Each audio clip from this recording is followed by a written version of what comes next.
Sender streaming. There it is, finally. Streaming. There we go. So we got audio. Test, test, test. Let me move the mic closer. That will help.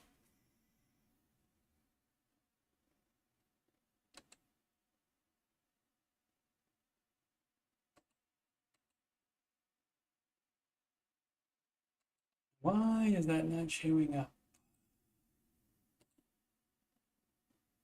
Just need to change a setting. There we are. Alrighty, so we are live from Cabot, Arkansas. And this is Answering Your Financial Questions with Coach Steve Money. And it is 92 degrees on the old Coach Steve Money weather dial. Hope you're having a good day where you are. Oh, it's not Saturday, it's Sunday though. Sunday today. That's right, I know the days of the week.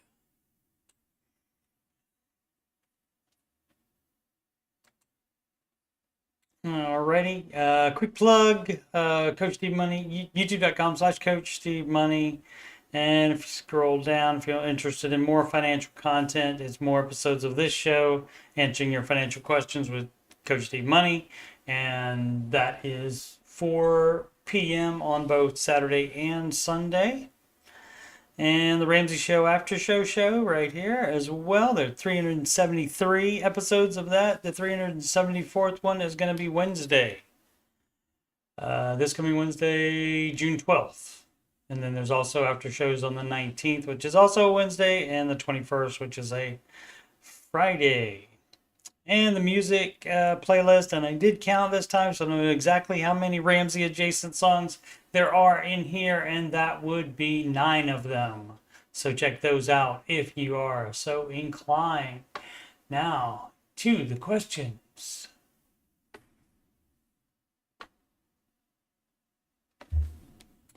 This is from Happy Dwarf 17. Save for college or save for down payment? All right, well, I mean, that's going to depend on you. Let's see. Hi, folks. Hi, guys. I'm technically just past PASSED. You might want to revisit 3rd grade before you go to college. With that, that should be PAST. Just past baby step 4. And no, actually, he's right. So maybe I need to go back to 3rd grade. Yeah, he's right. He's right. Because he passed it by. Okay. All right. So it's not PAST. That's my bad. And see, I can admit it when I make a mistake. Baby step 4 and on to baby step 5. Okay. No debt. 6 months emergency fully funded. I don't exactly save 15% for retirement, though it's close. Why don't you exactly save 15% for retirement? I live in California and currently rent in an area we don't see ourselves living in for the long haul, so we are currently saving up to buy a house, okay? And so you're perfectly even on the Ramsey plan. This is Ramsey approved. For up to 3 years, you can not invest anything. If you want to save up more, and in California, you may have to in order to afford it. You can save up a larger down payment faster that way. Want to stay in Cali, so I'm currently saving beyond my retirement accounts as much as possible to maximize our down payment. For reference, the median out price we're looking at is roughly $900,000. As of right now, we have about $350K. So yeah, so that's the problem. See, $350K, you would be done in the Midwest. If you had $350,000, you could buy the whole house in the Midwest. But you want to stay in California. I understand that the wages may go down as well, not being in California, but let's see what else it says. $350 in a taxable account. Ready to deploy before taxes. About $90K of that is long-term capital gains, but won't move for another 5 years. Oh, okay. So yeah, so you can definitely do that in the market, just like you're doing, okay? Daughter's 3, and I have another one on the way. I have two main questions. We want to ideally pay for 4 full years of public school for both our kids. 4 full years of public school, a public college, okay. Plan to foster and are open to for that to turn into adoption. Want to cover that as well. So maximum 3 kids of our own. Okay, well you wouldn't start saving for the one that would be adopted, definitely. And at this point, though, if you have a child on the way, you're not supposed to be doing any kind of savings except piling it up. And not in the market. You're just supposed to just be piling up any cash in your emergency fund, which you should have immediately liquid at all times.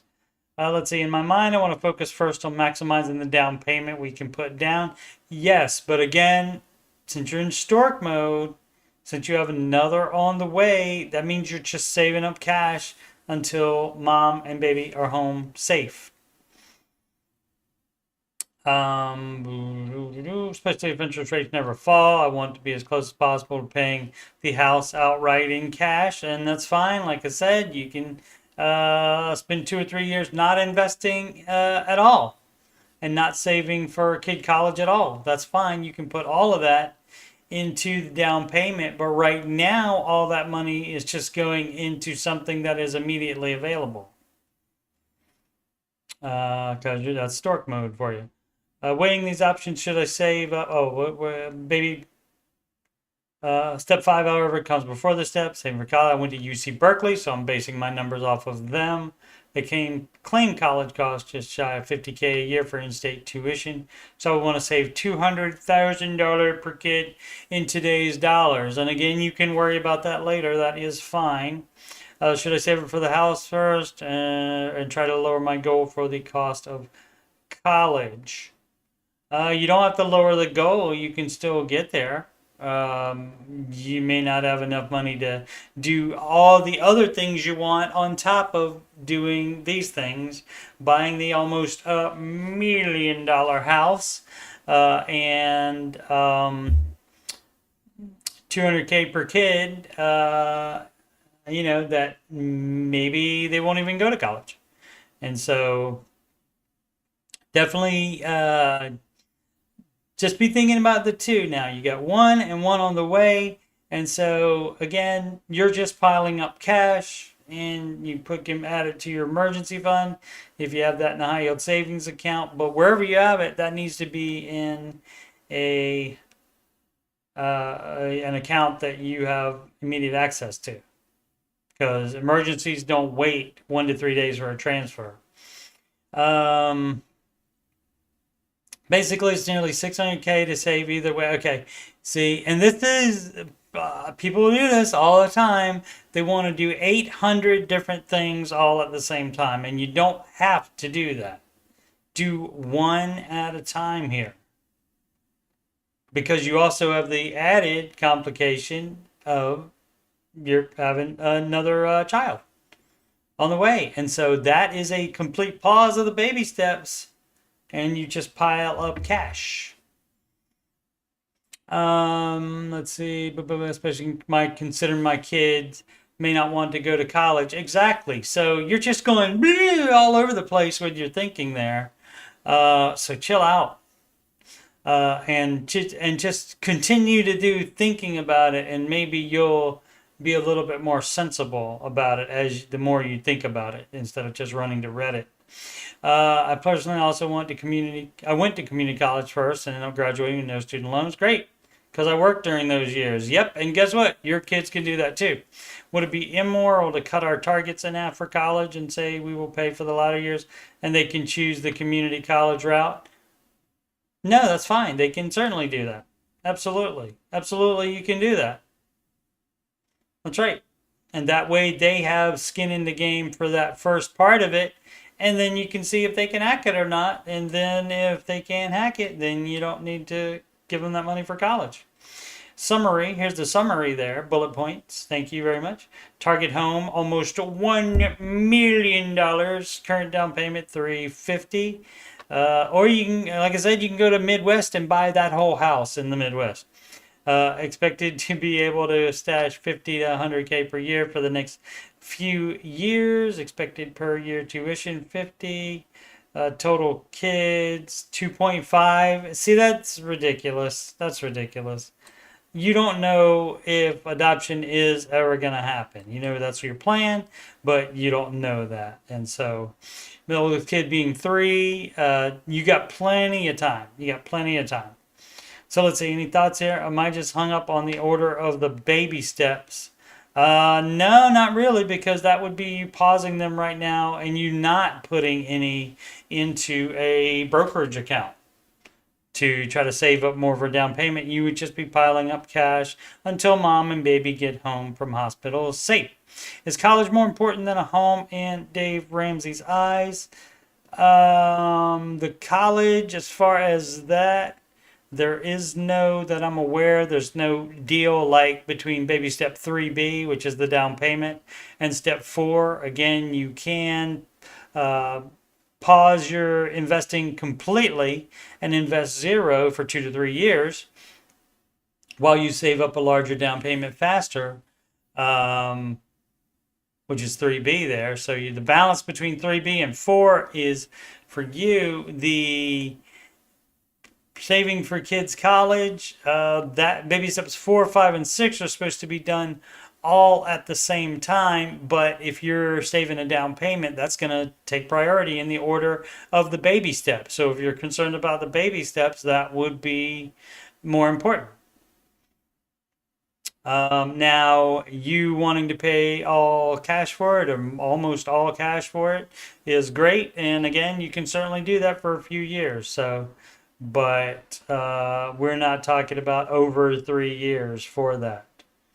But yeah, if you want to be hung up on the order of the baby steps and you want to do it right, you're pausing right now and you're not putting any money into that brokerage account in case you need it. High yield savings account is fine as long as you have full access to that immediately. All right. That was a good first question. But yeah, people, I mean, I don't know. I'm sure when it's my own financial issues, I'm sure, especially back in the day, I'm sure I was all over the place too. And now it would be, why were you thinking like that? What was going on in your brain that was making you do that? Because, it's illogical and such. Alrighty. This is from Just Always B. This is BEE. Refinance, home equity, or sell. No home equity line of credit. Nope, you do not tap your equity in your house ever until you sell it. And that's when you'll get that equity out of it. Let's see, still figuring out this whole Reddit world. Not sure if this is the right thread, but I like reading the different financial perspectives. So here is my dilemma. I, 55 female, have an older home in desperate need of a new AC. My mom moved in recently, and with her health issues, I need to convert the main bathroom's tub to a walk-in shower. Maybe you sell and you rent an apartment that has a walk-in shower, or you buy a cheaper house that has a walk-in shower.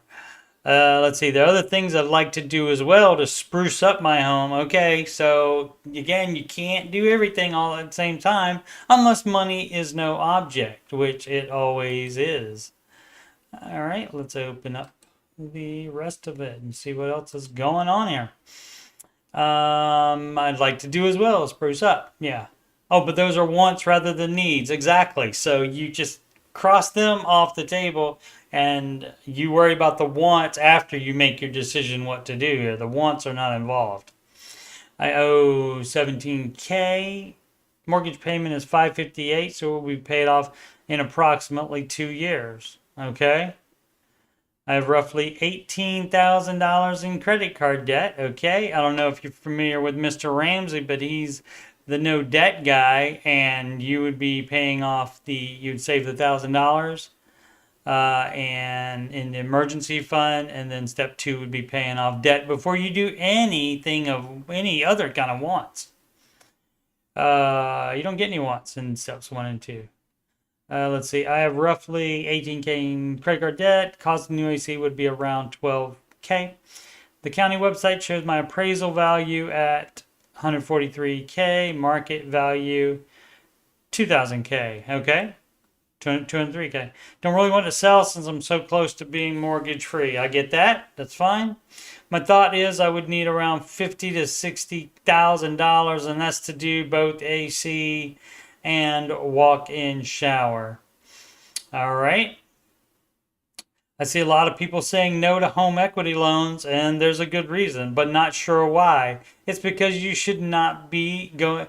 And the reason, as far as Mr. Ramsey and his advice, baby step 0 is where you decide you're not doing loans anymore. So it doesn't matter if it's your home equity. You do not borrow against your home equity, the same as you do not borrow against your retirement accounts. Is there any disadvantage to doing a home equity loan? Yes. Or refinancing with less than 2 years left on the mortgage. And what they're talking about is this lady is talking about a cash out refinancing, which is basically the same thing as a home equity loan. Is it better to sell and use the cash for down payment on a new home and pay off my credit card debt? Really don't want to move, though. If you don't want to move, don't move. Oh, and if it helps, $82,000 a year. Credit score does not matter. We do not care about that. I only have $700 in savings, so you're doing it wrong. Maybe take a look at the baby steps and start on those first. But let's see. Working on spending less and saving more, that is a good idea. Also can work more. Seeing everyone talk about the baby steps has really helped shape my mindset. Not enough it hasn't. But my need for an AC is at the forefront. It will likely give out any day now, so need to come up with money ASAP. You also, if you have only had one person look at the AC and say you need a new one, you need to have somebody else take a look at it as well. The next thing would be, the walk-in shower is only because your mother would need it. So, in that case, does she have any money where she could help contribute? And so that's what I would look for. I would look at that to see if she has any funds. So if she moved in and she's no longer paying rent or a mortgage payment, then she has that money. So yes, I would definitely see whatever assets she has, and so see if she can help you out with that a little bit. But the loan is not going to be an option in Mr. Ramsey's advice.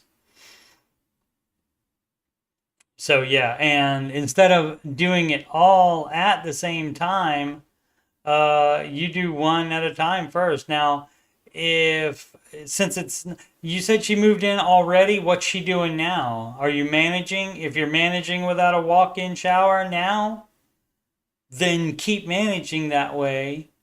And if the AC does need to be replaced, do that first and keep managing the same way you're managing showers now for her.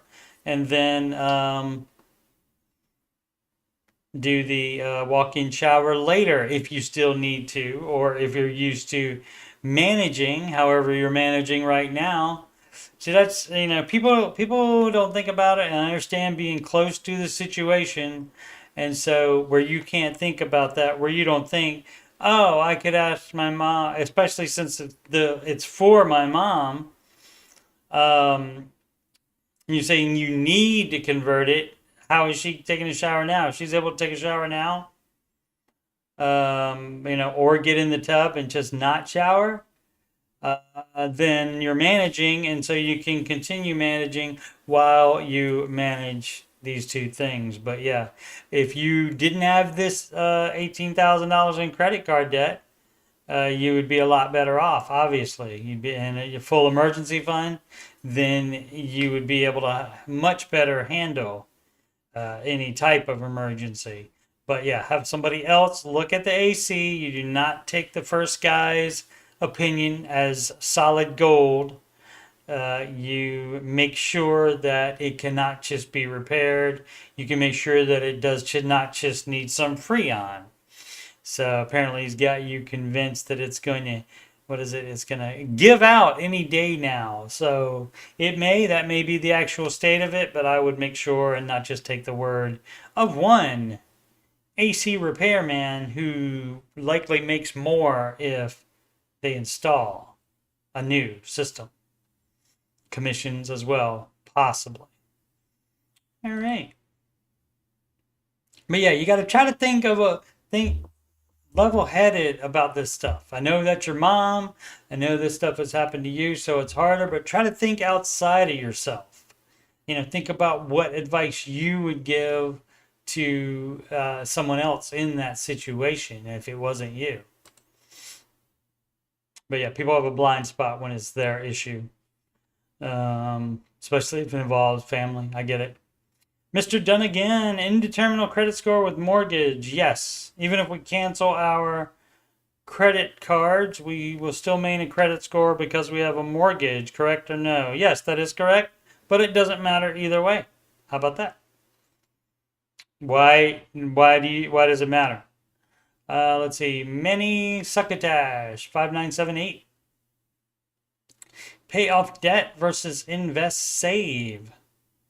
Well, now, I don't know if you're familiar, again, with Mr. Ramsey, but we have a little thing called the baby steps, as you can see here. And you see where it says pay off debt, that would be step 2. And I don't know how math works in your world, but that comes way before step 4. 2 steps before. 3, if you count down payment, baby step 3B, 3 steps before. Invest 15% of gross income into retirement. You don't do extra saving other than the full emergency fund and that's after you pay off all your debt as well. So at this point, you save $1,000 and that's it. Everything else goes to debt. So you need to get more familiar with the Ramsey advice. Or if you don't like that, then you can do what else you want. Let me just see what the rest of it is, just in case that changed the answer, especially since it's only one page. You don't have to open the other page in another tab. How about that?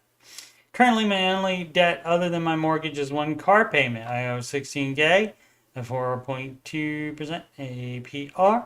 I have almost enough to pay it off saved up, $15K.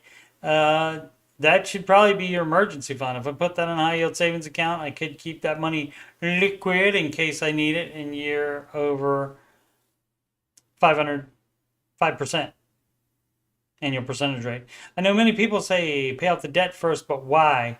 It's because debt is risk. And we're not doing debt anymore if you're following Dave Ramsey's advice. I would earn slightly more by having it in a high yield savings account and I retain access to the money if needed. Well, I mean, you can certainly do your own plan if you want. Not sure why I'd need it, but you never know. Well, that's what you have an emergency fund. That's all built into the steps. We've thought about that. When I say we, I mean Dave Ramsey has thought about that already. I'm just doing what he does, saying what he would say. Anyways, is there something benefit? Okay, is there some benefit or is there something beneficial to paying off the debt over saving it that I'm not seeing? Yeah, that means you don't have any debt anymore. Thanks in advance. You are so welcome in advance. Actually, in hindsight. 61 comments there. I'm sure they got him. It's like, do you want to do this or do you want to do what you want to do? It's fine. You can do that. But, so this is 5. So he's, and this is when it's dumb. People are worried about 0.8 different. And it's not gonna mean that much either. It's not gonna be a 1-for-1 until you have 16,000, the amount you owe on it. Because this is gonna be way more than that. And people have had the argument, well, yeah, but starting with this next dollar, then I can earn the extra money.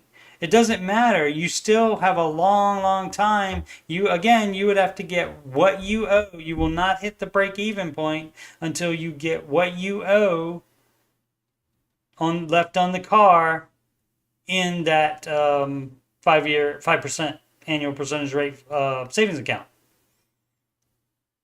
So you're not being intellectually honest with yourself about how that works, or you have no idea.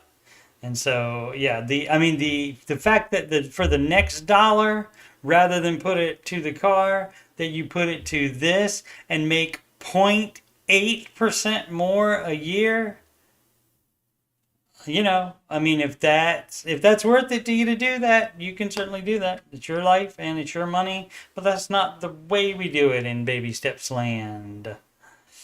All right, that was Many Succotash 5978. No Parsley 16555.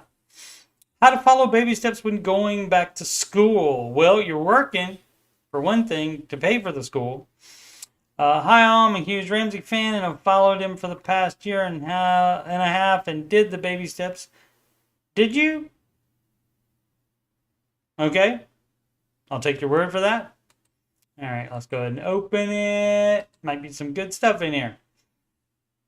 30 years old and single with zero dependents. Going back to school to pursue a different career.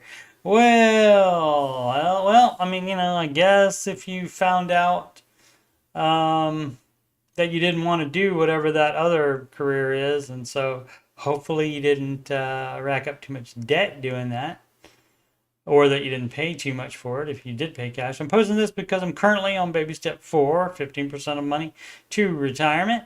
It's not of money, it's of gross income. So I guess it's all the money coming in.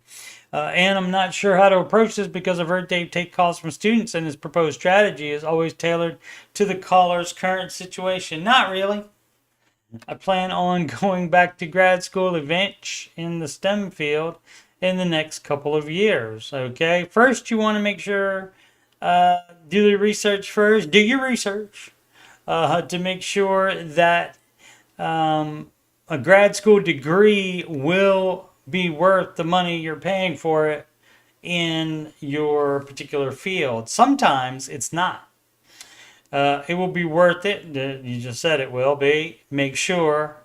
And I have coworkers who did the same program, already reaping a solid ROI on the 40K investment. Okay, all right, very good. I plan on working a part-time job, great, through school and cash flowing the entire program, so don't intend on picking up any debt along the way. Great. The problem is that I have only 30K saved up. Well, you work more and you don't go back to school in September. You go in January if you've saved up, or you go the following August or September. You go when you have the money then. Let's see. And if you're not going, you can work full time if you're not going to school. Boom, boom, boom.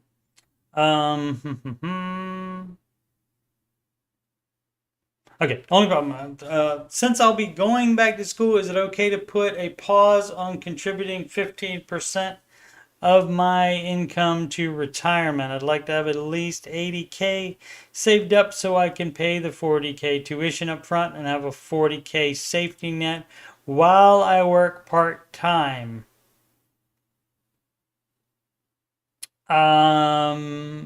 You should already have your emergency fund. So the emergency fund is the safety net already. So you do not need that. If you want to expand it to 6 months, you can certainly do that if it's only 3 months right now. My current employer contributes about $7,000 a year through our work 401k program. So my retirement isn't being neglected entirely. Oh, you get that? You get that anyway, even if you don't contribute. I'm expecting to enter the grad program in 3 years. So I project my current employer to contribute $21,000 to my 401k by the time I resign. I'm expecting to enter the grad program in 3 years. You're going to need to save up for 3 years? Yeah, I want to know why you're not going to work full time if you're not going to school yet until you have the money. Let me know if y'all need additional info. Yeah. Oh, nobody's bothered with this person. Oh, that's sad. What was this? 7 days ago. That's sad. Nobody bothered with this person at all. So yeah, I would look like maybe I'll go back if I remember. I'll go back and say something in there. But yeah, your emergency fund is your safety net, so you don't need an additional one. But why are you just working part time?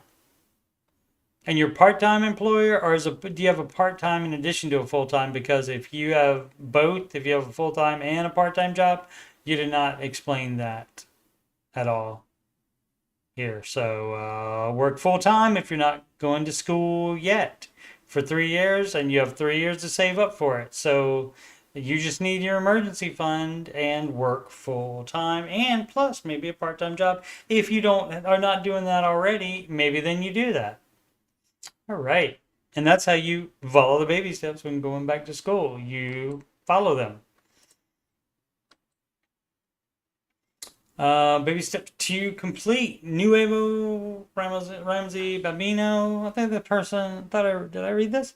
Oh, you can see my prior post. I paid off the second car note today. Great. Now officially moving on to baby step 4 because we already had 3 months of expenses saved up. Doing it wrong. This sounds familiar. Sometimes when you sort by new and scroll down, the long way to get there. What is it? As the ultimate goal, 300K plus. Just getting started. Do you have more? Oh, we're now officially moving because we already had 3 months of expenses saved up. Oh, okay. So you get to change the flare here into baby step 3 then. Oh no, baby step 4 then. Congratulations. So you did it wrong having 3 months of expenses saved up, but now maybe you do the baby steps like you're supposed to do them. All right. Churro horchata 47. Pay off auto loan. The answer is yes. I have an $11,000 balance on my 2.69%, which doesn't matter, auto loan. I have $10,000 on a high yield savings account. People do this all the time. They keep around a loan, and it's not just like, oh, well, this is how I'm going to do it. I would rather have this money in a high yield savings account and keep making minimum payments on this loan. This is how I'm going to do it. And then you don't have to type on the Reddit or ask anybody else about it, especially the Ramsey subreddit where you definitely pay off the freaking loan always. So I don't get it. And I'm so tempted to just pay it all off. Yes, because that's logical. But a bit hesitant due to depleting my savings. Okay, you do have to have $1,000. So you saved $1,000, and you will, because no, you won't. Nope, you can almost pay it all off. So maybe you can cash flow the other $1,000, but then you have to. You would keep $1,000 of whatever total money you have, and then you put everything else on the auto loan, and if it doesn't quite pay it off, you can pay it off the next paycheck, hopefully. Next paycheck or two. Monthly payment, $530. Approximately $500 goes toward principal each month, so it would be all paid off in less than 2 years if I just let it ride. What would you do? Yeah, it paid off. Update. Thanks for everyone's answers. I really appreciate it. Start making extra payments towards the principal and hopefully pay it off by the end of the year. Dumb. That's dumb advice from people they gave you. That's not the Ramsey advice. You're doing it wrong. I'm sure some of the 54 people have told him the right answer or her, and they're not going to do it anyway. And that happens. You have to get used to that. You have to accept that we're the weird ones. We're not the ones that do it the same way everybody else does, which is to have savings and then also debt as well at the same time. Even though if you do your net worth, they cancel each other out. Actually, he'd have the negative net worth if it was only those two things: the 10,000 in savings and the 11,000 auto loan. That's negative 1,000 net worth, and so they don't think about it like that, I guess. Vet G, pay off investment properties or primary residence. Primary residence and sell as many investment properties to both pay off primary residence and as many investment properties as you can. So to have debt-free, like no mortgage investment properties, that's what you want to get to. So if you have 3, sell 2, and then you can pay off your primary residence and your best investment property. How about that?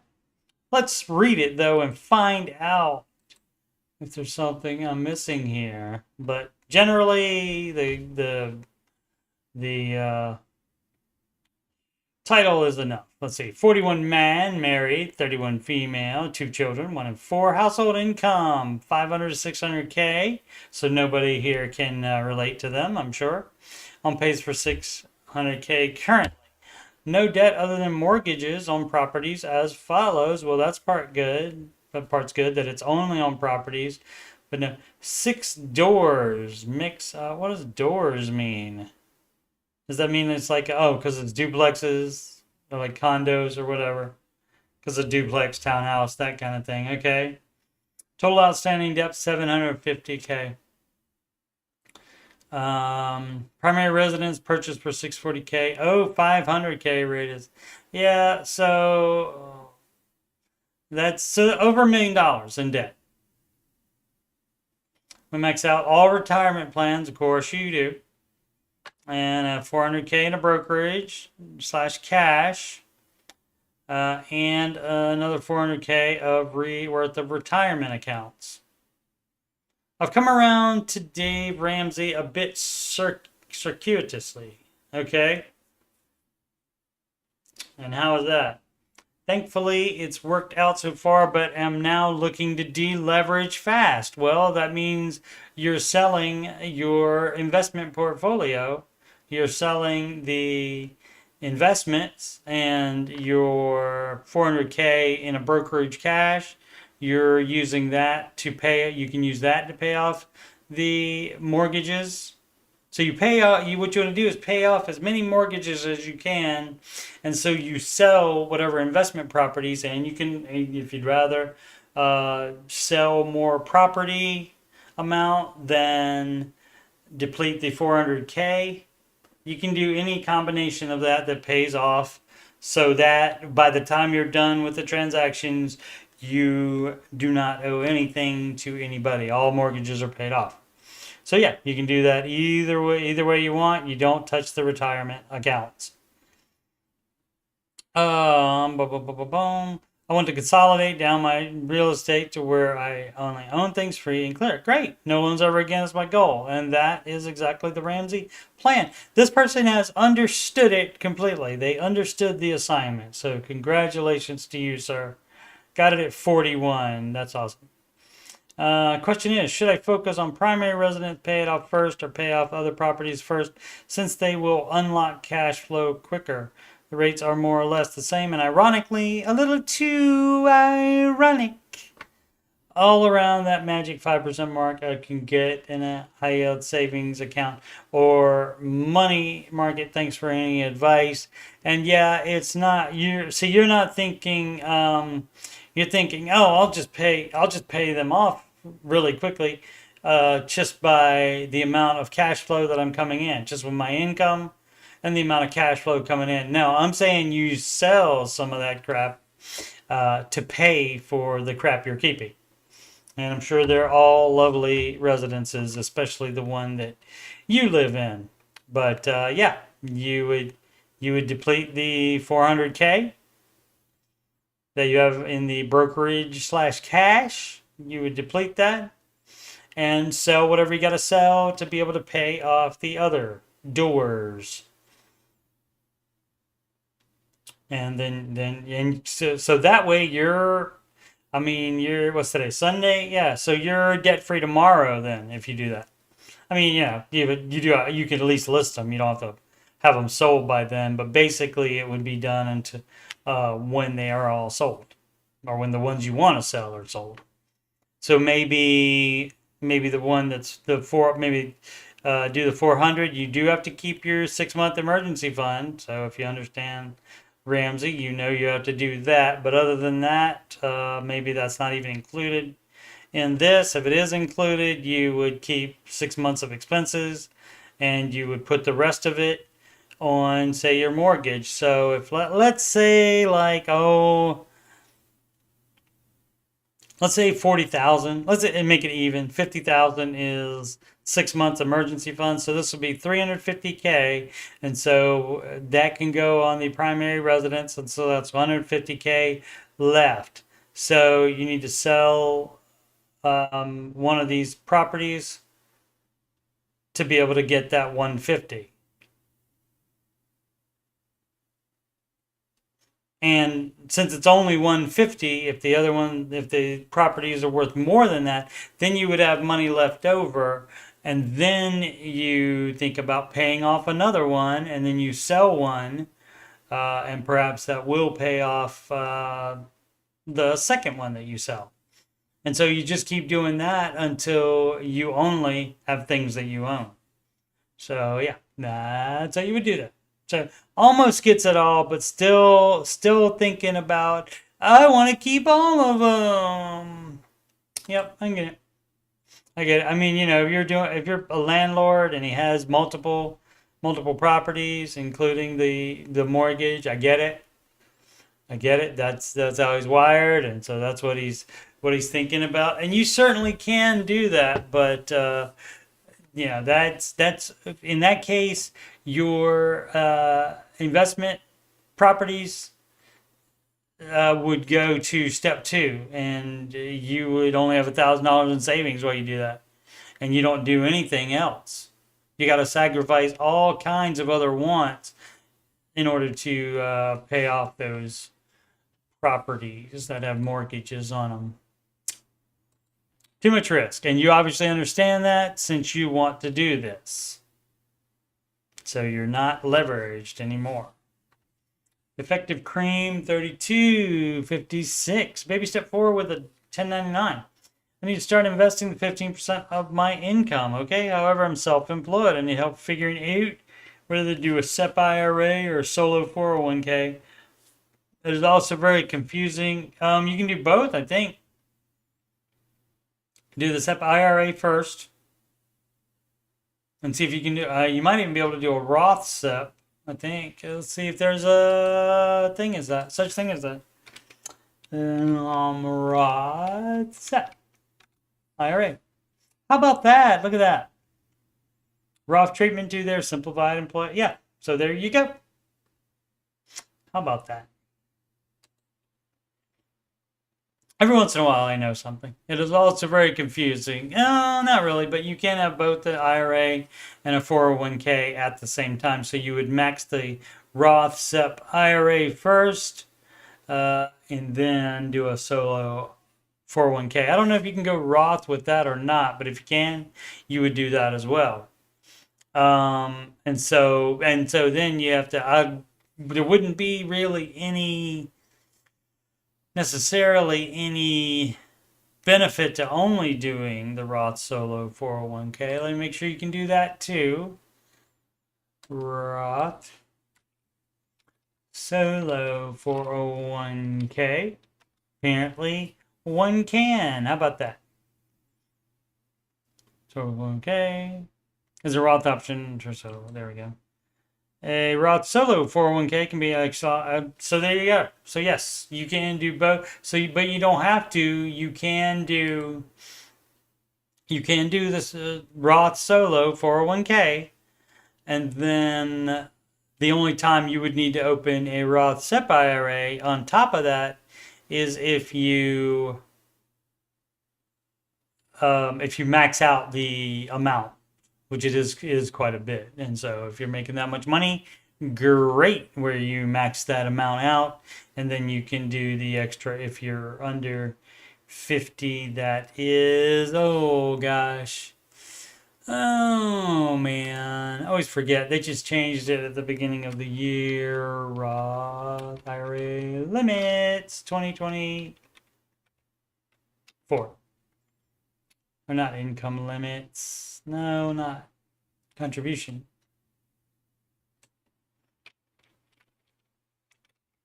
Contribution limits. There we go. 7,000 if you're under 50 years old, 8,000 if 50 or older. Okay. All right. You think I would remember that? But yeah, they increased that from what it was last year. And so they did this on January 1st.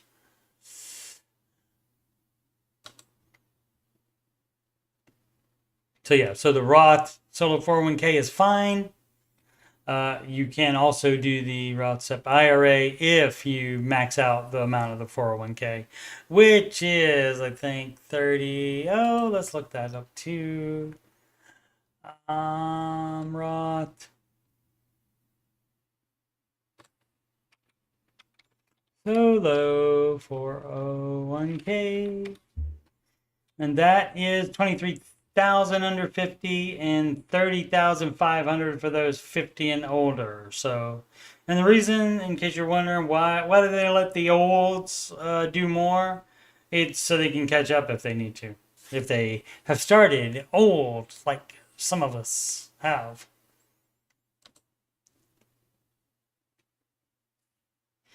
Alrighty, thanks everybody that's watching now and in the future.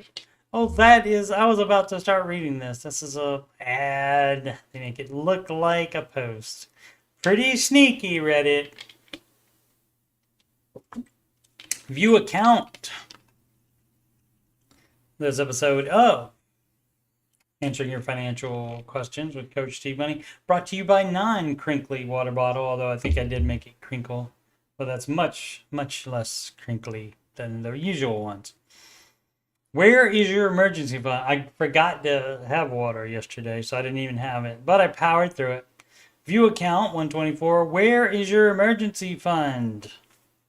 In the bank. I was paying my monthly bills today and was paying my Discover card. Yes, I have a credit card. And there was a pop-up for a savings account with them for like 4.25 APY and get 150 if you deposited 15K. Happens to be that my emergency fund is 15K and it's in a growth savings account with my bank that gets what looks to be 0.03% APY. That is horrible. That is horrible. I get more than that in my checking account. My goodness, yeah. If I move it, I would have to research more because right now it's linked to my account. So in an emergency, the money is easily available. Okay, yeah, you would have to have it. See, you can't just be linked to the account. If it's emergency fund, you have to have immediate access to it, and it doesn't sound like you do right now. You can transfer it, but that's 1 to 3 days. So let's see. Let's see. So an emergency, the money almost seems too good to be true. No, it's not. That's even a little bit less than a high yield savings account would be. So yeah, that's absolutely true. Discover does do that. And of course, the idea is that you don't use a credit card anymore. And so, yeah, like I said, I have a 3-month emergency fund, so I haven't bothered to try to get any more interest out of it.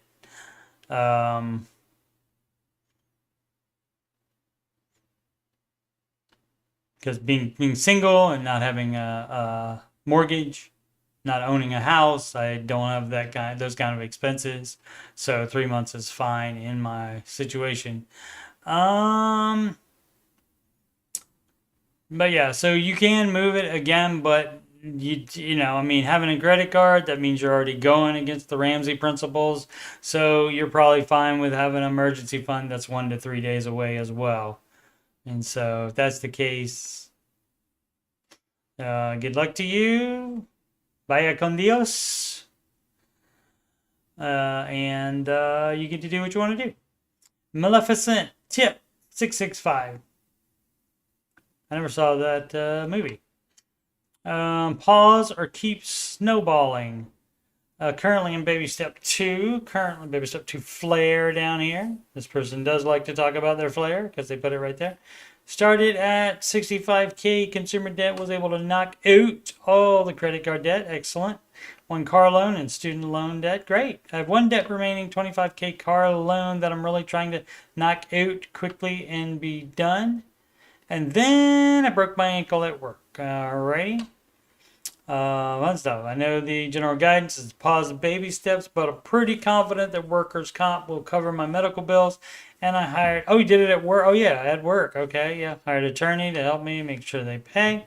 I also have good private health insurance. Great. I'm currently sitting on a baby 10K in addition to baby step 1 fund due to a recent bonus.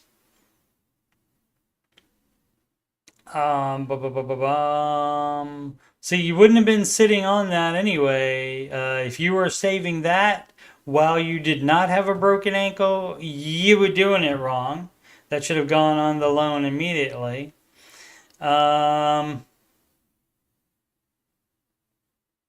Yeah, I would sit on that now. Definitely keep it and sit on that now until you're back at work.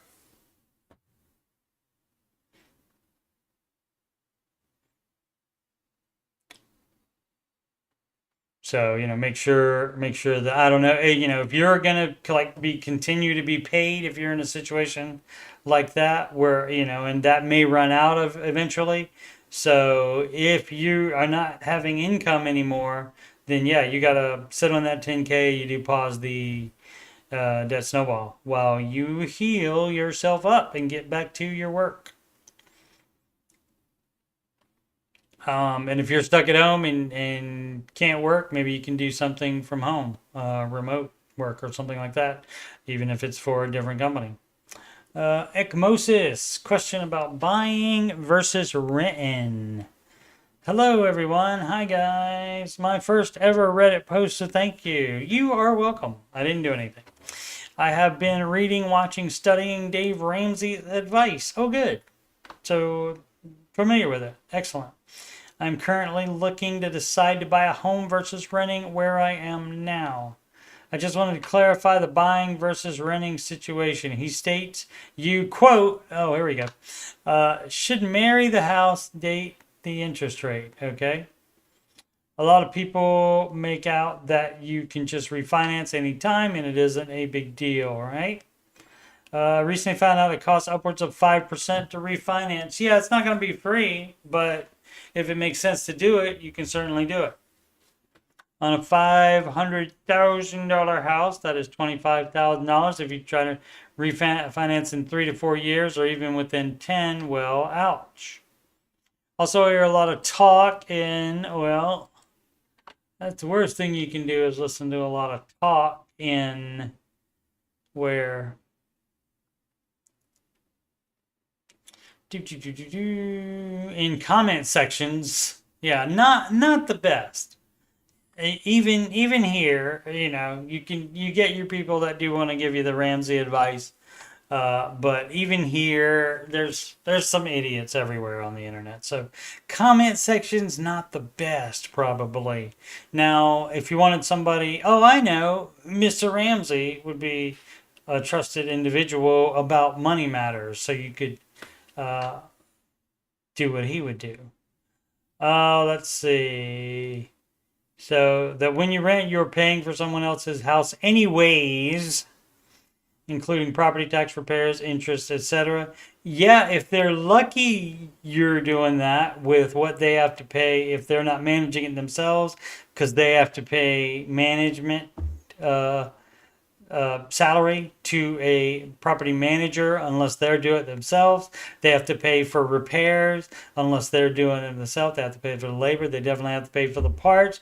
If you have any problem like a roof or something like that, they have to fix all that, and that comes out of the profit that you are supposedly paying their mortgage for. And if it's going to the roof instead, guess what? That mortgage is not getting paid. So you cannot count on that. You cannot think about it like that. Well, I'm almost certain my landlord bought his house with a much lower interest than today, I'm guessing. Right, but you didn't. So that's got nothing to do with you. And yes, I'm paying that, but that is much better than 7% interest if I were to buy now. Difference, I can invest, etc. Sure, you can do whatever you want to. Also, here in Texas, as a renter, I can't imagine people buy a house now and turn around to rent it out or getting close to their cost of the mortgage. Okay, so this is two different things. You don't automatically, just because you would buy a house and then eventually not live in it anymore, that you have to rent it out. You do not have to be a landlord, and most people probably should not do that. It is a lot of risk, and it's not for everybody. Especially if you're not able to manage it yourself. If you have to pay somebody to manage it, that takes quite a bit of the profit away. Let's see. Can't imagine people buy it and turn around and are getting close to their cost of the mortgage plus other expenses. It doesn't matter unless you're going to do that. None of that matters. The only thing that matters is if you want to pay X amount and buy a house now, or if you don't. And depending on, I mean, you have to have enough down payment so that the payment would be approximately 25% of your net income and not over that amount. So it doesn't matter what landlords are getting, and the only time that would matter if you were going to try to be a landlord. But let's see. Seems to me the rent on an average house with a $5,000 mortgage is estimated at about $300. There's to be some point at which the interest rate make it not worth buying, correct? Not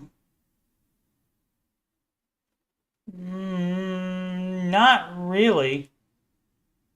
If you want a house. See, you buy a house when you can. It doesn't matter what the world is like around you as far as higher costs for the house and higher interest rates.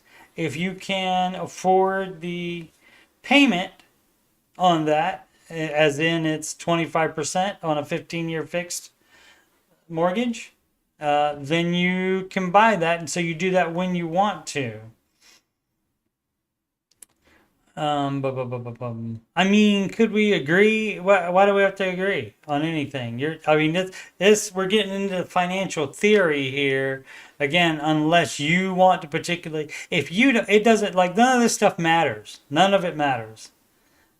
If you're gonna, if you want a house, you buy a house. If you're too worried about the interest rate and the cost of it, then don't get a house. Easy. I'm just thinking conceptually. Yeah, I hate financial theory of all types. Is there no interest rate that would make buying a house not a good choice? Yeah, I mean, probably 20%, but it's not at 20%. You're exaggerating to try to make your point, which actually detracts from the point, in my opinion, when you exaggerate like that, because it's dumb. Thank you for any thoughts from person cautious about buying a first home in this market. Yeah, you only buy it when you meet Dave's guidelines for buying it. And you don't worry about what the landlords are getting, etc., etc. Because that's not you. Only if you want to be a landlord. Otherwise, you don't have to think about that stuff. I'm a classic overthinker, man, but that puts me to shame thinking about that unless you're actually planning to rent it out eventually and move out of it and you haven't even bought it yet. So that's a lot of unnecessary thinking there. And that does happen with a lot of people. Alrighty.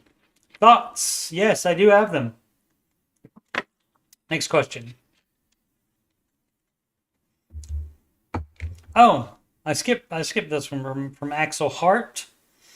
And that's just thoughts. But thoughts on what? You did get 10 there. Not clicking on them. Let's see. Axel Hart. Axel F. The fourth Beverly Hills Cop movie coming on to Netflix on, I think, July 3rd, I think. Is it becoming mandatory to have a car payment if you aren't extremely wealthy? No. It's not mandatory. I think I did this one before as well. Are people reposting these? Um, it's not mandatory to have a car payment. You can just not do that. You can just buy a car in cash and then you won't have one. So let's read it just in case there's some gold in here. You never know when there's gold hiding.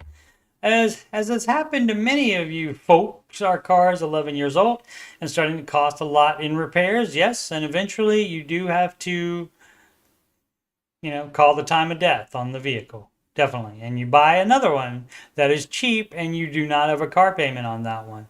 So it's not mandatory. It's not becoming mandatory. It never was mandatory. So you're dumb thinking about it that way. So dumb. You buy a cheap car. Let's see. Okay. To be clear, I do not want to buy a car and don't care for image. Great. I'd much rather save, invest, and put the money into our mortgage. But, and this is a big but, this car is starting to cost almost as much as a new car in repairs. Exaggerating does not make the point. It takes away from the point. And is also becoming unreliable. I would hate for wife and kids to be stranded somewhere. Sure. Buying a car cash would essentially take our whole emergency fund, as we won't get much for this one as a trade-in. Yep.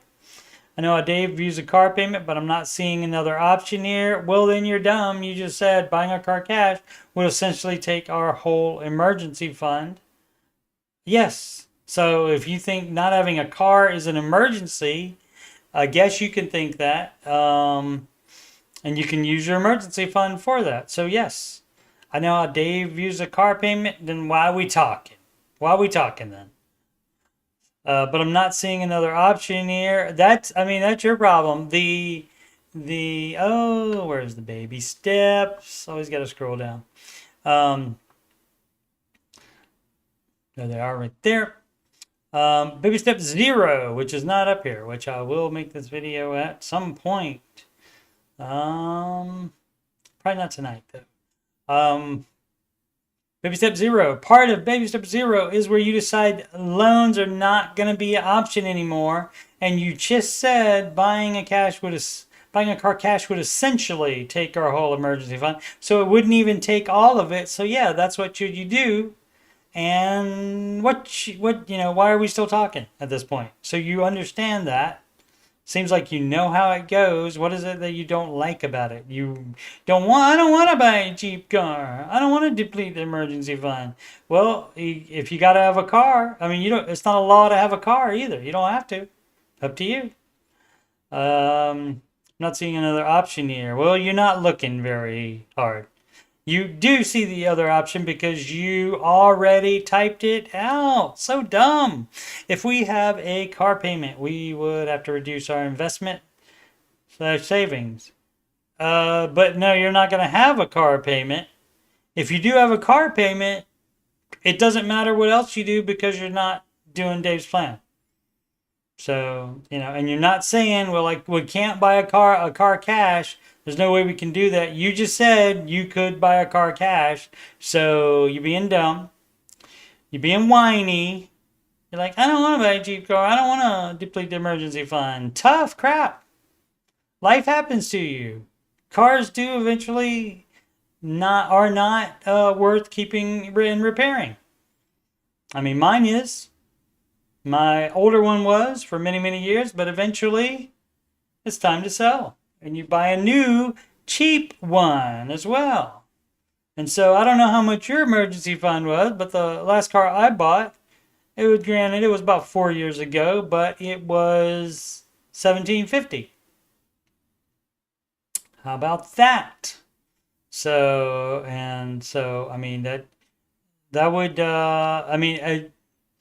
Let's see. Now, if you're investing, you would have the full 3 to 6. So especially if you have 6 months, you don't need to spend all of that to buy a car cash. And so maybe the person's not understanding that you buy a cheap car. We can spare the money each month, but it's more about principle here. Indeed it is. And the principle is to not get a freaking car payment. to buy it in cash, which you just said you could do. Please share your views. That was my view, sir. And is it becoming mandatory? You know darn well that it's not mandatory because you just talked about buying a car cash. Nobody's making you do that. So, dumb. Just not happy about his situation. That's all. And those are my thoughts right there as well. Do I have any other thoughts? I thought I'm a little thirsty. Does the suggestion again? What is it? Still 92 degrees. Actually, I'm going to go outside in that. Enjoy some outside after the stream is over. Minus 1. Does the suggestion to take long-term disability insurance covering 60 to 70% of your income refer to your take-home pay or gross income? I'm assuming gross. This I don't know for sure, but I would assume gross so that it's more. Panther City Ski, and for like life insurance, that is definitely based on gross. Panther City Ski HSA advice. That's a health savings account. Hey y'all. Hi guys. That's my influencer greeting there. Question regarding utilizing a new HSA option. We're soon relocating and have the option of signing up for an HSA with a high deductible health insurance plan. Okay, that's fine.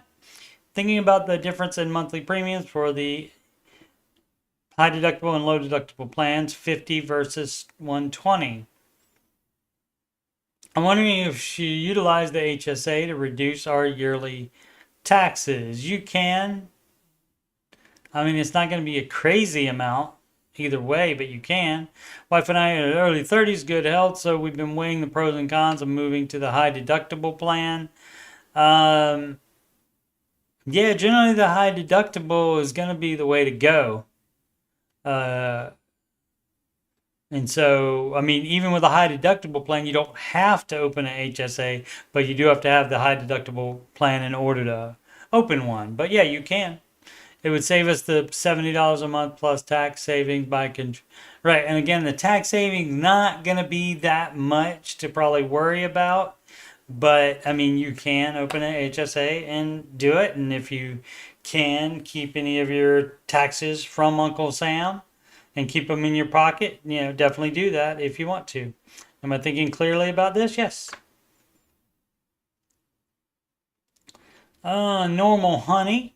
39.89. What's wrong with the abnormal honey? Choosing plan for portable internet hotspot. I think we saw this one already as well, because this is maybe not. I have 2 options for portable internet hotspot. Speed is identical. Plan number 1, 37.53 quid. That's British pounds, love. So across the pond here. Month with no commitment. Plan number 2 is 23.4 bloody quid. Month with a 24-month commitment, where I have to pay for all the discounts I received in the event of contract termination. Okay. Baby step 1 with no debt. Plan to be on baby step 3 next month. With no debt, that is awesome. That is the step 2 is the best one to skip. Absolutely. Okay, plan to be on baby step 3 next month. Okay, renting with no intention to move within 2 years, and even if I do, I can take it with me because you're going elsewhere. You bring it here, you take it there. So which option? Yeah, I would do the plan 2 then, and save that. $14.13 bloody quid, not dollars, quid, sorry. British pounds. I would save that money. That way you can do something else with that money, such as add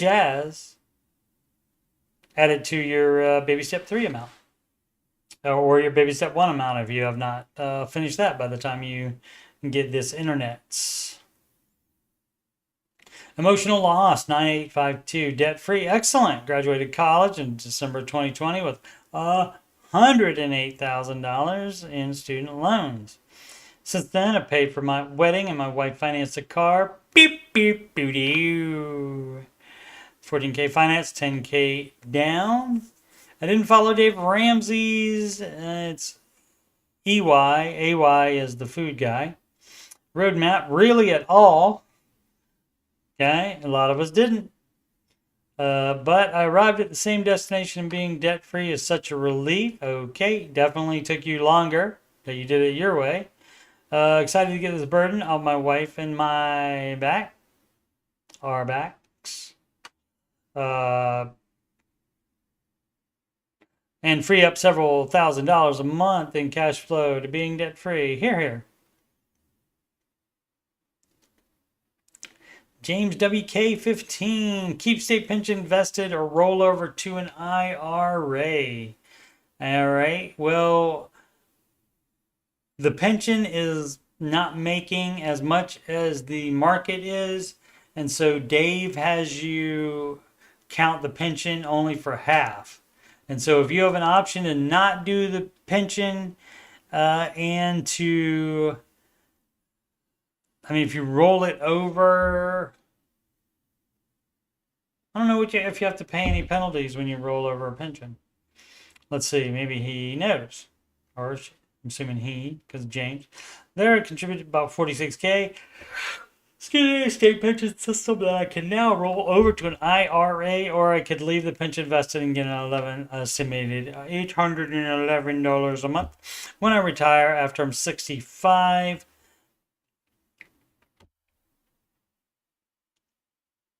$46K, I'm 35 now, so if I invested the $46K and it grew between 7 and 11 over the next 30 years, it would go to $350K to $1 million.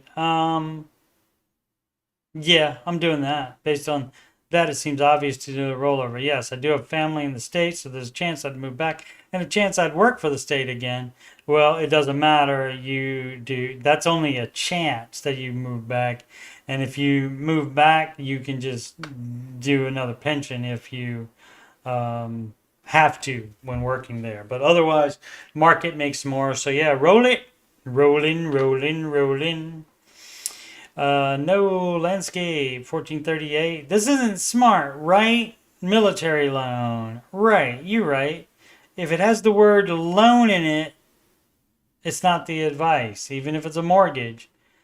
Dave would obviously prefer you to buy your house in cash. Now, I won't yell at you if you have a mortgage, but unless it says mortgage in front of the loan, he's not down with any other kind.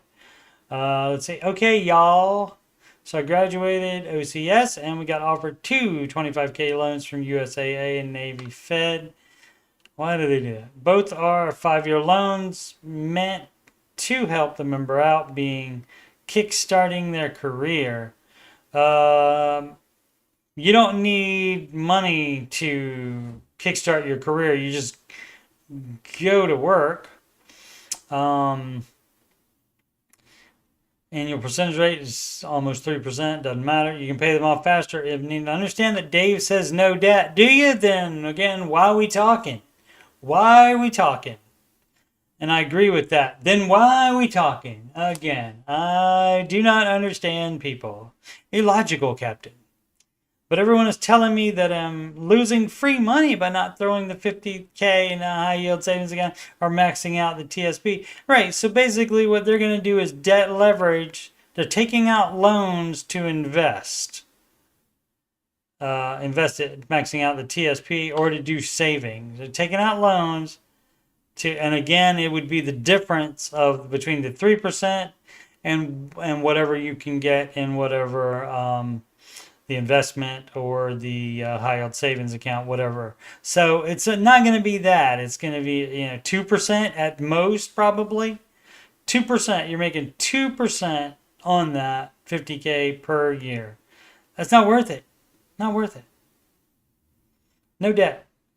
So, and if you agree with that, it doesn't matter what everyone is telling me. My loneliness is telling me, and it doesn't matter what people say. They don't get a vote. People don't get a vote in your finances. Oh, it's 5.4. Okay, so instead of 2%, it's 2.4%. But again, that's only going to be on the next dollar. Meanwhile, there's 25% that is being charged 3%. Or 25, excuse me, 25K that is being charged 3%. And so then you're actually spending the money from that first dollar, the investment, the return that $1 is making until you add more to it. And so even if it's $1,000 on it, you're using the money to pay from that investment to pay that off. And so if you want to do all that for very little gain, you can do that. That's not going to be what Dave says. So if you agree with that, then you're not going to do that regardless of what anybody else tells you. Really don't see the justification, neither do I, for paying back about $500 for paycheck, especially if something happens. Right. And so you're paying that off, and you're not going to make $500 in with the investment. Even if you put it all in there.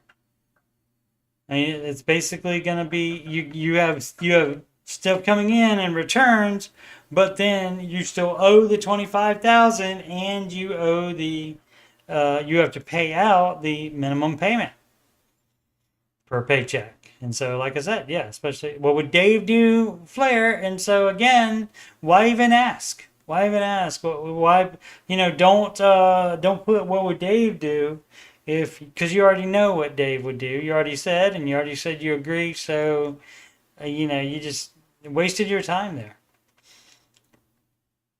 So you can listen to your buds if you want to, or you can listen to Ramsey, who actually has millions of documented success stories for following his advice. Do your friends that are telling you, people that are telling you, do they have anywhere near that track record? Probably not. Rough jury. How to estimate how much to put back for a new car. All right. I love people's sayings. To put back. I think that means save. Why? Where do you get put back from? Where do you get that? My husband and I are in the process of buying our first home. Maybe it's regional. And we couldn't be more excited. Okay, great. With that comes talk of next financial step, which for me is going to be getting a new car that I feel comfortable enough toting babies around in. Babies can be toted in a compact used car beater. Mine lived. They are both adults now, and they're still alive after having done that before. And you don't need a van. You don't need an SUV. You don't need a 2019 Toyota Highlander.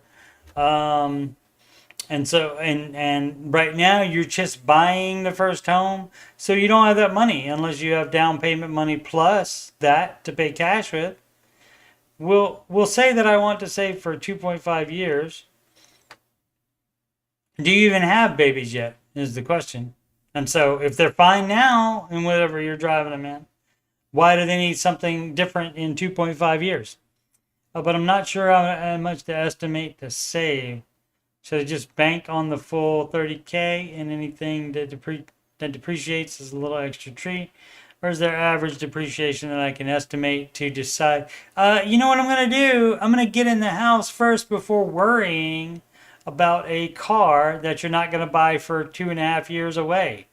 So I'm not going to worry about that. But yeah, you can do all this math if you want. Or you can just save up and then buy when you have enough without trying to do the math. That's what we call min-maxing. Back in the old days when we used to do... I refer to myself as we. I'm a royalty. I'm not. Sorry. That I used to do that. Actually, because I was saying like myself and other people that play like World of Warcraft and Rift. And that's where you put in hours and hours of work and to get materials or or the in-game currency to be able to buy a new weapon or a new piece of gear that will give you 0.000001 new extra damage. And so that's called min-maxing, where it's just going to be a minimum thing, but you still do it because I guess you don't have anything better to do, and you want to get the maximum damage per second there, or if you're a healer, healing per second. And so yeah, but that's what you're trying to do here by just mathing it to death when there's no reason to, because get into the house first. And you're talking about toting babies. If you don't have any, you don't buy a car for that purpose. And even if you have them, again, you do not need that. Your car that you have right now is fine. If you're comfortable enough for you to be toting yourself in it, then it will be fine for them as well. Dum dum dum dum dum.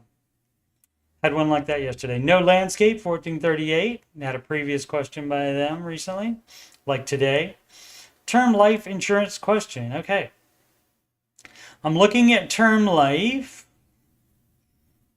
Looking at it through binoculars. Insurance, and I'm using the calculator. However, my income fluctuates based on when I'm stationed in the military. So do I only input my base salary without BAH? I assume that's some kind of extra, like if they get if they do deployment, they get extra, that kind of thing. Because if don't include my BAH, it says I need 800K. If I do include my BAH, it's over $1 million. Well, that's 200K, so it'll be a little bit more. So I mean, you can really choose which one you want, but generally it's going to be do whatever the average is per year. Do I find the sweet spot in between? Yeah, the average per year. That's fine. And my income is expected to go up thousands based on officer pay each year. Any help is appreciated. You can also adjust it as you go on. Or if you're lazy and you don't want to do that, you can baby step 7 and 29 years old, just a baby, and so you're fine. You also only need to have life insurance if somebody is dependent upon your income. If you are not married, you don't have kids, maybe you get enough to bury you, but that's all you need. Now, it's nice that if you have that, and then that way you can make somebody a beneficiary, certainly. But yeah, anywhere in there would be fine. But I would probably go, if you do have dependent, I would probably go, you're supposed to go with like gross, definitely. And I would probably go with the over instead of the under, but you can do the average as well. Average per year that you've been making. And I mean, you can even count on, since there is a lot of quick raises, whatever, per each year in the military.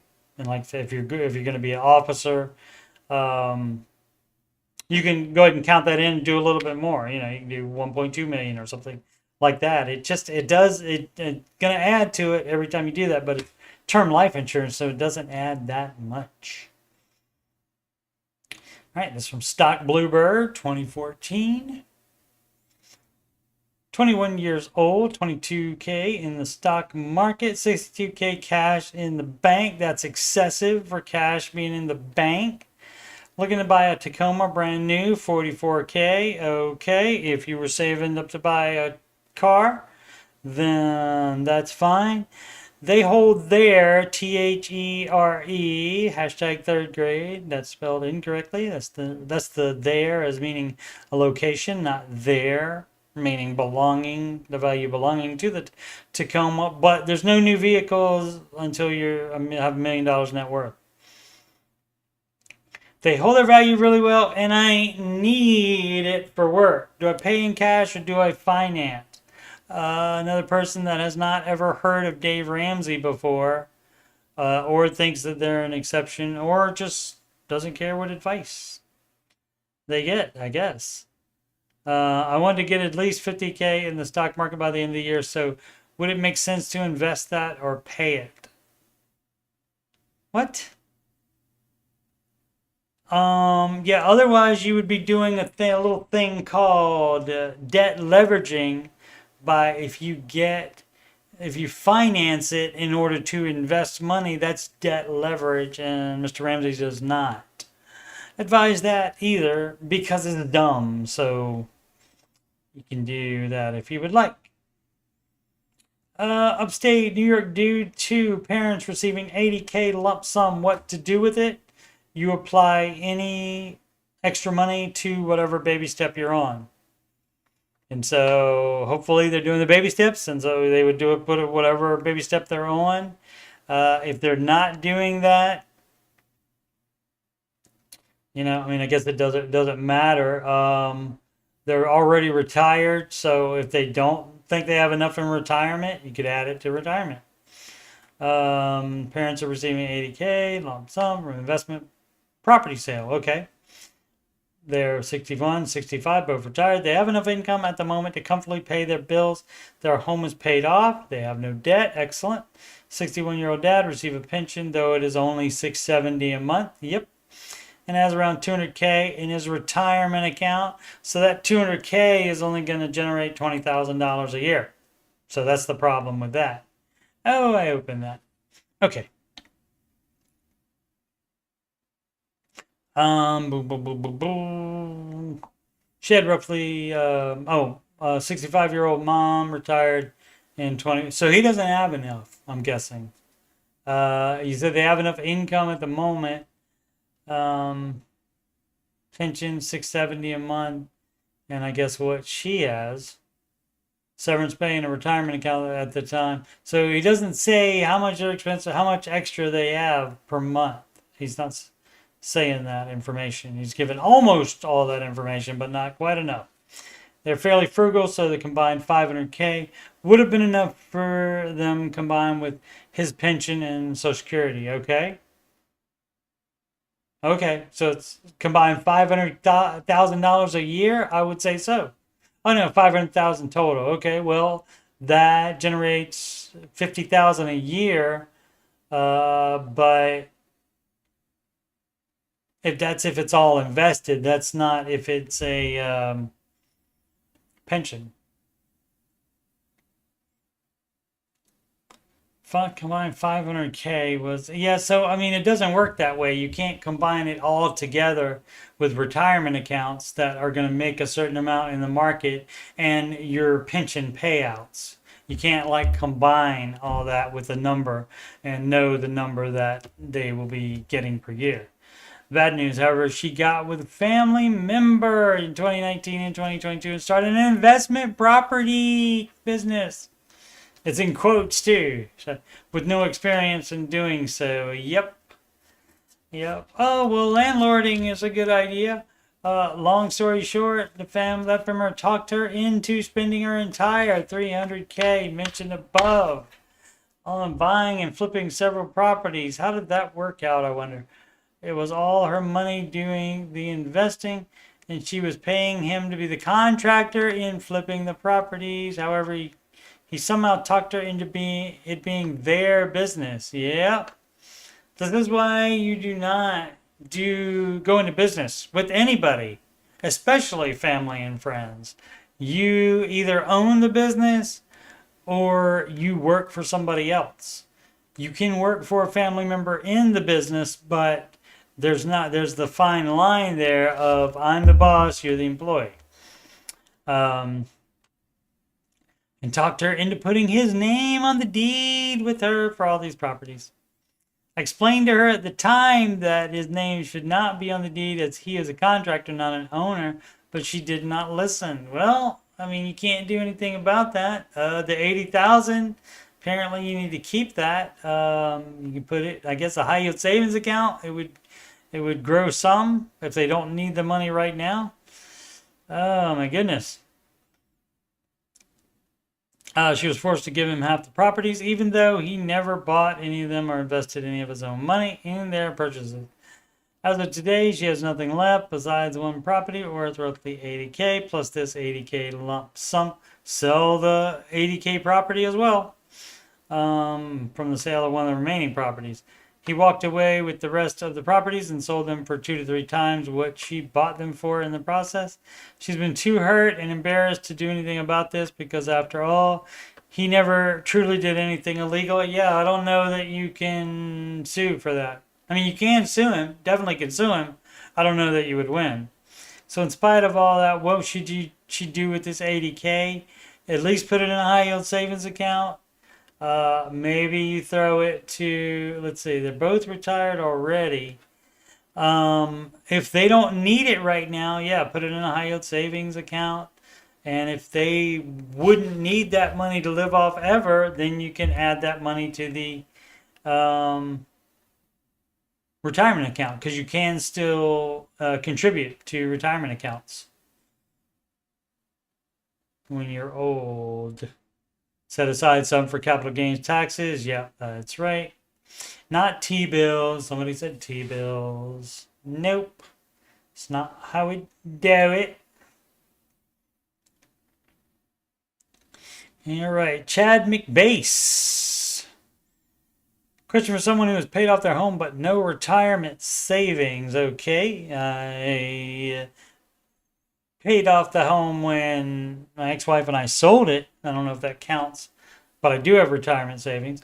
32, single, no kids, salary 80 to 150K a year, 26K in debt, paid off a 400K home. Okay, the great thing is that you don't have a rent payment or mortgage payment anymore, and that will help in retirement as well, but now you got to get on it. 32, you still got 30 years in the market, you're fine. You're fine. At the time I signed the mortgage, I had no business taking it on at my income level initially. Yep. As a result, I forewent all the retirement savings and 401k contributions and currently have none. Yep. As of last month, the mortgage is completely paid off. Great. I have steps 1, 3, and 5 done. You're doing it wrong. Does it say to do, just pick whichever ones you want to do and do it? It does not say that.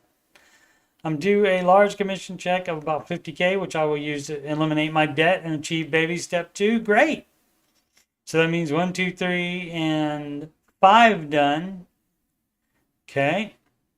Leaving about 20K left over. I know Dave lists 15% as recommendation for step 4, but given that I'm way behind on, yeah, I mean, basically, if you're investing and you're addressing kids' college, if it's not like completely done already, you're in step 7, and so you can invest more. Absolutely.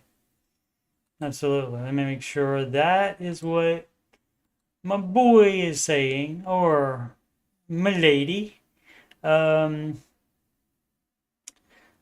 do you think I should be aiming for percentage-wise to catch up? Don't worry about that. Just make as much as you can. Waste the time to try to pick a number. To just make as much as you can, and you can do more than 15%.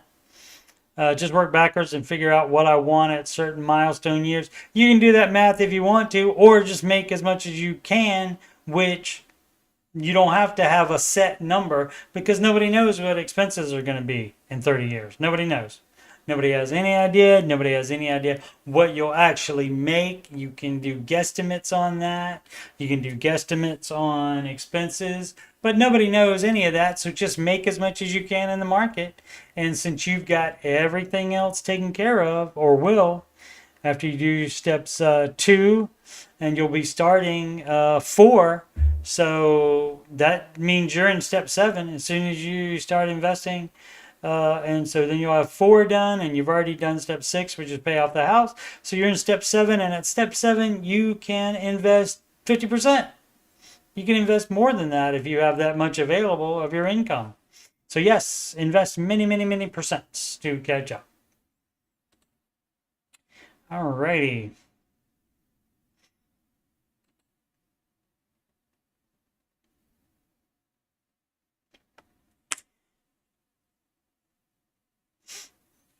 Just waiting for the ticker to scroll around. What else can I tell you about that? Oh, to give you upcoming streams.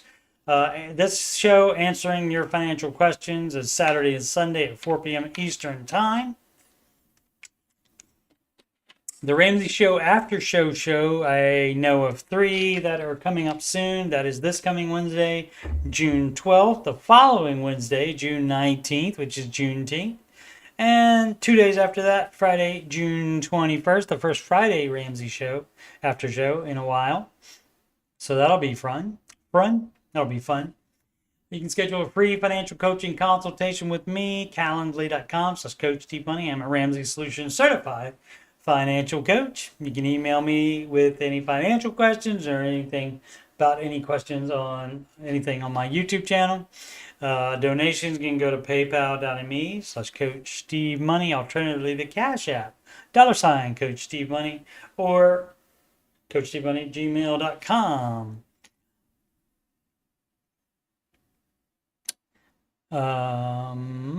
Yeah, Walmart gift card to coachstevemoney@gmail.com. Well, I'm hoping this is working still, because my stream software looked like it was dying. Let's see. Because my stream software. Oh, it is still working. Great, it is still working. But yeah, my everything that shows my mic, I wasn't seeing the bouncy levels on there, and so I thought, oh no.